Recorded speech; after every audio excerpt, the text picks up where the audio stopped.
আওয়ামী লীগ সভাপতি শেখ হাসিনা বলেছেন, গণমানুষের সংগঠন আওয়ামী লীগ। জনগণের অধিকার আদায় করতে গিয়ে বারবার আওয়ামী লীগকে আঘাত করা হয়েছে, কিন্তু শেষ করে দেওয়া যায়নি। ফিনিক্স পাখির মতোই জেগে উঠেছে সংগঠনটি। রবিবার ঐতিহাসিক সোহরাওয়ার্দী উদ্যানে আওয়ামী লীগের ৭৫তম প্রতিষ্ঠা বার্ষিকীর আলোচনা সভায় তিনি এসব কথা বলেন। চলতি মাসের প্রথম ২১ দিনে দেশে এসেছে ১৯১ কোটি ৪৩ লাখ মার্কিন ডলার রেমিটেন্স। এই হিসেবে প্রতিদিন গড়ে দেশে এসেছে ৯ কোটি ১২ লাখ ডলার রেমিটেন্স। রবিবার বাংলাদেশ ব্যাংকের হালনাগাদ প্রতিবেদন থেকে এ তথ্য জানা গেছে।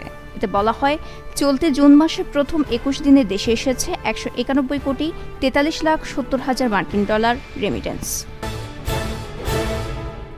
চলতি ২০২৩-২৪ অর্থ বছরের জুলাই থেকে মে পর্যন্ত ১১ মাসে ৩,২১,৫১০ কোটি ৯৫ লাখ টাকা রাজস্ব আহরণ হয়েছে, যা উল্লেখিত সময়ের সংশোধিত লক্ষ্যমাত্রার ৯৮.৭০%।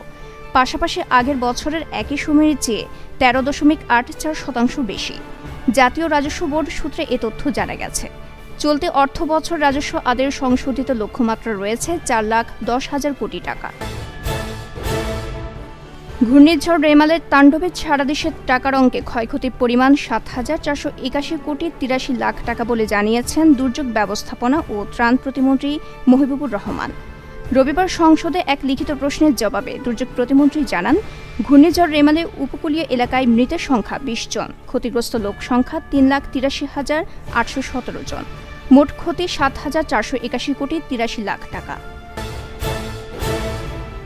পবিত্র হজ পালন শেষে এখন পর্যন্ত ৭,৪১৪ জন হাজি দেশে ফিরেছেন। এত সংখ্যক যাত্রী মোট ২০টি ফ্লাইটে দেশে পৌঁছেছেন। এর আগে গত বৃহস্পতিবার বাংলাদেশ এয়ারলাইন্সের বিজি ৩৩২ ফ্লাইটের মধ্যে প্রথম ফিরতি ফ্লাইট শুরু হয়। রবিবার হজ ব্যবস্থাপনা পোর্টাল সূত্রে তথ্য জানা যায়। সেখানে বলা হয়, এখন পর্যন্ত মোট ২০টি ফিরতি ফ্লাইটে এই হাজিরা দেশে ফিরলেন।